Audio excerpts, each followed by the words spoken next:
Hello नमस्कार, मैं doctor Surendra खंसली ज्योतिष आचार्य ज्योतिष की इस नई श्रृंखला में आपका स्वागत करता हूं। आज हम कर्क राशि यानी कैंसर साइन को लेते हैं। कर्क राशि राशि चक्र की चौथी राशि है।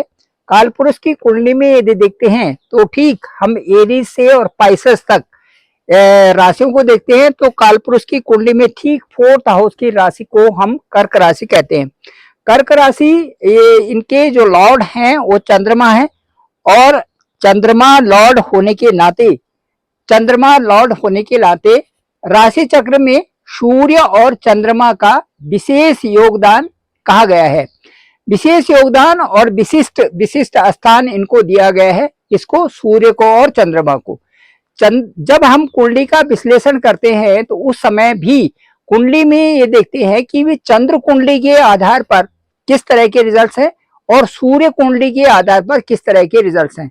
इन दोनों कुंडलियों के हिसाब से हम प्रतिदिन की जो विश्लेषण कर प्रतिदिन का जो भविष्य है उसको देखते हैं और साथ में प्रतिदिन के साथ में पूरा मंथ वाइज और एक वार्षिक जो होरोस्कोप तैयार करते हैं वो सूर्य के आधार पर किया जाता है। प्रतिदिन और प्रति महीना और उसके साथ में प्रति वर्ष का जो होरोस्कोप तैयार किया जाता है वो सूर्य और चंद्र कुंडली के हिसाब से बनाया जाता है। इसके साथ में हम प्रश्न कुंडली से भी आपकी जिसकी कुंडली नहीं है प्रश्न कुंडली के आधार पर भी विश्लेषण किया जाता है और प्रश्न कुंडली भी चंद्र कुंडली सूर्य कुंडली और साथ में उस समय का जो लग्न है इससे भी हम प्रश्न कुंडली के अनुसार आपको बताते हैं कि आपके साथ में इस समय क्या चल रहा होता है। अब मैं आपको ये बताऊंगा कि जो ये कर्क जो राशि है जिसे हम कैंसर साइन कहते हैं ये राशि चक्र की चौथी राशि है और वैभव संपन्न राशि है। इसके साथ में जो इन राशि के जो नक्षत्र हैं वो पुनर्वसु पुष्य और अश्लेषा नक्षत्र हैं। पुनर्वसु के जो गुरु है वो जो स्वामी है लॉर्ड है वो है बृहस्पति, पुष्य के स्वामी शनि और अश्लेषा के स्वामी हैं बुध। ये तीनों के तीनों जो हैं बृहस्पति, शनि और बुध, ये तीनों के तीनों ये कहा जाता है ज्योतिष में कि ये तीनों के तीनों जो नक्षत्र है और इनमें नक्षत्र में पैदा होने वाले जो लोग हैं ये दूसरों की मदद करने वाले और दूसरों का पालन पोषण करने वाले होते हैं। सीधे हम लगाते हैं कि जो ये पुनर्वसु नक्षत्र इस कर्क राशि में है ये लोग कैसे होते हैं, किस तरह के होते हैं। धार्मिक होते हैं, दयालु होते हैं, सत्यवादी होते हैं, शांत सौम्य वातावरण के होते हैं, बुद्धिमानी होते हैं, सत्यवादी होते हैं, निष्पक्ष न्याय देने वाले होते हैं, अनुशासित होते हैं और संतोषी और मिलनसार होते हैं। अच्छे लेखक और प्रोफेसर भी ये लोग होते हैं जिनका पुनर्वसु नक्षत्र होता है कर्क राशि में। इसके साथ में जो पुष्य नक्षत्र के लोग होते हैं ये भी पुष्य नक्षत्र वाले धार्मिक होते हैं, दयालु होते हैं, न्यायप्रिय होते हैं, शुभ कार्यों में आगे रहने वाले होते हैं, समृद्धि वाले होते हैं, धन वाले होते हैं, अच्छे नेतृत्व यानी कि अच्छी लीडरशिप भी इनके साथ में होती है। इसके साथ में जो अश्लेषा नक्षत्र है ये बुध का नक्षत्र है। अश्लेषा नक्षत्र वाले बुद्धिमान होते हैं, चतुर होते हैं, मजबूत होते हैं, अच्छी इच्छा शक्ति इनमें होती है, दूसरों के मददगार होते हैं, अंतर्मन इनका इंट्यूशन जो एक अच्छा होता है, प्रबल होता है। इसके साथ में ये दूर दृष्टि रखते हैं और कई परिस्थितियों से हर परिस्थितियों में अपने को एडजस्टमेंट करने वाले होते हैं। इस तरह से जो पुनर्वसु पुष्य और अश्लेषा है ये लोग सबसे अच्छी विशेषता ये है कि धन संपन्न होते ही दूसरों की मदद भी करना और उसके साथ में दूसरों को पोषित भी करना, दूसरों का पालन पोषण भी करना, ये इनका मुख्य उद्देश्य होता है। जिसमें कि सारी चीज आ गई और उसमें ये लगता है कि ये चीजें जो दो चीजें मैंने कही ये यदि मानव मूल्य में सही ढंग से हैं तो आप ये समझे कि अब मानव का जो जीवन है वो सफल हो जाता है। चलिए शुरुआत करते हैं। कर्क राशि में इस समय अष्टम हाउस में राहु है। अष्टम हाउस में राहु है, शनि है, ये ठीक नहीं माना जाते यहाँ पे क्योंकि अष्टम हाउस एक हमारा सप्तम से अष्टम भी होता है, साथ में सप्तम हाउस को डिस्टरबेंस करने वाला होता है।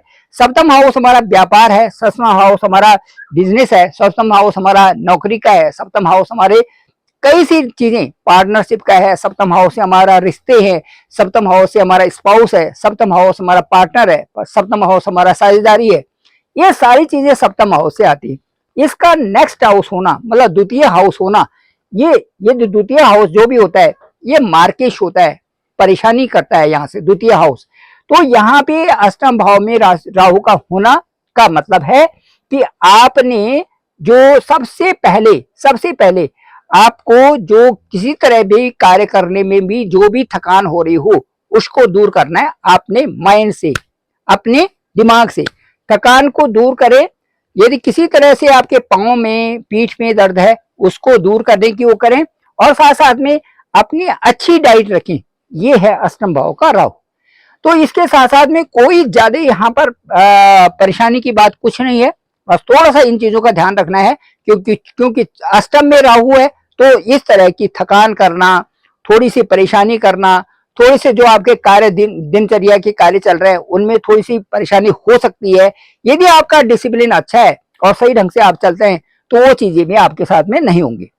उसके बाद चलिए बात करते हैं कि जो जुपिटर है, जुपिटर को देखते हैं। जुपिटर देखो कहाँ है, 12th हाउस में है, ये कर्क राशि है, 12th हाउस में इस समय जुपिटर है। जुपिटर वीनस के साथ में है अगस्त के महीने में, और यहाँ पर जो मरकरी के साथ में भी जो जुपिटर का यहाँ आकर के होगा, ये एक लक्ष्मी नारायण योग यहाँ पर होगा, ये बहुत अच्छा आपके लिए बन रहा है। साथ साथ में जुपिटर के साथ में वीनस, ये जो आपके 12th हाउस में, ये बहुत सारी चीजें यहाँ पर व्यक्त करते हैं, विशेष करके विदेशों से संबंधित, विदेश की यात्रा, विदेश के योग, विदेश से संबंधित कार्य, विदेश से संबंधित शिक्षा, विदेश से संबंधित जो है आपके बहुत सारे ऐसे पेंडिंग कार्य, ऑनलाइन कार्य, ये सारी चीजें यहाँ पर दिखाते हैं। और उनमें आपको ऑनलाइन जो बिजनेस है ये दिखाते हैं कि यहाँ से पैसा आपके पास आ भी रहा है और खर्च भी हो रहा है। क्योंकि जैसे ही बिजनेस का नाम लिया जाता है, जैसे ही शुक्र लिया जाता है 12वें हाउस का, तो वहां पर आ जाते हैं मौज मस्ती और कई सारी चीजें, साथ साथ में पैसे का खर्च होना। तो खर्चे यहाँ पर हो रहे हैं, लेकिन साथ में बृहस्पति भी हैं, तो बृहस्पति हमेशा खर्च करते हैं तो उसको बचाने की कृपा भी करते हैं। तो यहाँ पर बृहस्पति है, तो मुझे ऐसा लगता है कि वहां पर आप जो खर्चा करेंगे वो अपने ही लोगों पर या तो खर्चा करेंगे, या तो फिर जो है खर्चा हो रहा होगा तो अपने ही परिवार पे या अपने ही जो जरूरत की जो चीजें हैं उन पे आप खर्चा कर रहे हैं, ये सारी चीजें। लेकिन 12th हाउस में इसका मतलब ये 100% है कि यदि वहां पर वीनस जाते हैं और वीनस वहां पर रहते हैं और दशा भी है, तो यहाँ पर कई प्रकार की मौज मस्ती, रोमांटिक रहना और घूमना फिरना और स्वच्छंद वातावरण रहना, ये भी यहाँ से संभव है। तो ये समय कर्क राशि के साथ में है। उसके बाद यदि हम आते हैं एक्सेसिव स्पीड में आते हैं, तो यहाँ पर चंद्रमा भी रहेंगे। कब? अक्टूबर में, नवंबर में, दिसंबर में गजकेसरी योग बनेगा बड़ा शानदार। और उसके साथ साथ में जो 18 जो अक्टूबर है और 5th जो दिसंबर है, तब तक यहाँ पर गजकेसरी भी योग बहुत बड़ा प्रोग्रेसिव आपके पूरे साल का निचोड़ यहाँ पर आने वाला है। यहाँ पर जो बृहस्पति उच्च के हो जाएंगे। बृहस्पति के उच्च के होते ही आप ये समझे कि 2 महीने जो आपके लिए है ये विशेष फायदेमंद के है। यहाँ पर आपकी उन्नति निश्चित है, 100% है। यहाँ पर जो भी रिजल्ट आएगा कर्क राशि वालों के लिए बहुत अच्छा आएगा। आप नोट करके रखिए, 18 अक्टूबर से और 5 दिसंबर का जो ये पीरियड है ये विशेष रूप से आपके लिए फायदे लाएगा यहाँ पे, क्योंकि ये एक्सेसिव स्पीड से आएंगे। यहाँ पर बृहस्पति आ जाएंगे आपके ठीक लग्न में, और बृहस्पति हमेशा कर्क राशि में उच्च के होते हैं। तो बाकी क्या चाहिए, यदि बृहस्पति आपकी कर्क राशि में वहां पर आते हैं तो आपका भाग्य देखते हैं और साथ साथ में आपके कार्यों को देखते हैं। तो जब 3 चीजों का संचालन एक ही साथ में कर रहे हैं कि आपकी जो पर्सनालिटी क्या है, आप क्या काम कर रहे हैं, आप क्या नहीं कर रहे हैं, दूसरा उसके साथ साथ में आपके भाग्य मतलब आपके ऊपर आशीर्वाद दे रहे हैं वहां से कि भाई जो कुछ आप कर रहे हैं उसमें सफलता मिलेगी।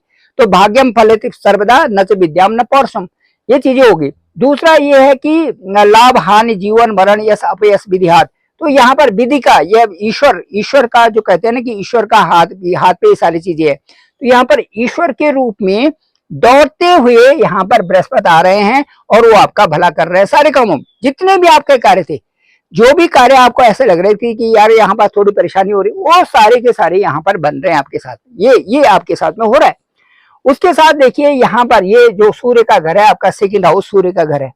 जैसे मैंने कहा था तो सूर्य और चंद्रमा ये तो राजा है कुंडली के, जो 12 हाउसेज है उनमें से राजा है। अब 2nd हाउस में यहाँ पर सूर्य का घर है। अब सूर्य जो है यहाँ पर देखिए, सूर्य का घर भी है, चंद्रमा आपका लग्नेश है।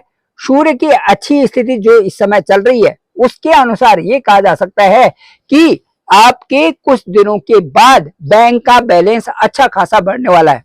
यहाँ पर देखिए बैंक बैलेंस बढ़ेगा और विशेष कारणों से बढ़ेगा। विशेष कारणों से कहीं से एकदम से रिवार्ड मिल जाना, कहीं से आपको आपको जैसे बोलते हैं ना कि स्कॉलरशिप मिल जाना, या ये कहते हैं ना कि कहीं से आपका रुका हुआ पैसा मिल जाना, या बीमा का पैसा आपका था वो मिल जाना, या इंश्योरेंस का पैसा आपको एकदम से मिल जाना। कोई भी चीज, कहने का मतलब मेरा ये है कि कोई चीजें जो रुकी हुई है या आप उनका प्रोसेस कर रहे हो या कहीं पर वो उसमें है, प्रोसीजर के अंदर है, तो वो चीजें सारे पेंडिंग इश्यूज से कहीं ना कहीं से पैसे आ जाना। इसके साथ साथ में ये भी लगता है कि भाई जो एंसेस्ट्रल प्रॉपर्टी है ये भी सेकंड हाउस से हम देखते हैं। इसके साथ साथ में कुटुंब परिवार से संबंधित भी जो ये जो होते हैं ना, कई कई बार ऐसा होता है कि गांव में बड़ी जमीन पड़ी हुई है, 3-4 पीढ़ी हो गई है और उसके बाद अगली पीढ़ी को एकदम से उसका बहुत सारा पैसा मिल जाता है, क्योंकि वो जमीन जो है उस समय डेवलप्ड हो जाती है। इस तरह के भी आसार यहाँ पर बन रहे हैं। अब आते हैं सीधे आपके सैटर्न पे। सैटर्न आपके भाग्य स्थान में है। सैटर्न भाग्य स्थान में अच्छा ही रिजल्ट आपको देंगे, क्योंकि यहाँ पर सैटर्न का जो स्थान है वो बिजनेस का है और दूसरा आश्रम स्थान है।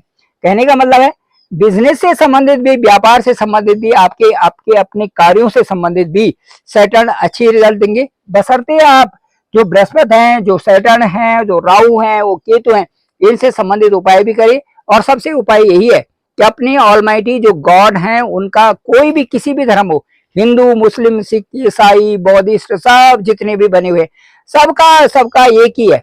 तो सबका एक ही है मतलब सबके अंदर ही वो ईश्वर निवास करता है। उसी में से जो भी नाम आप लेते हैं उस नाम का आप जप जरूर करिए। देखिए परिवार पे भी आपका अच्छा हो जाएगा।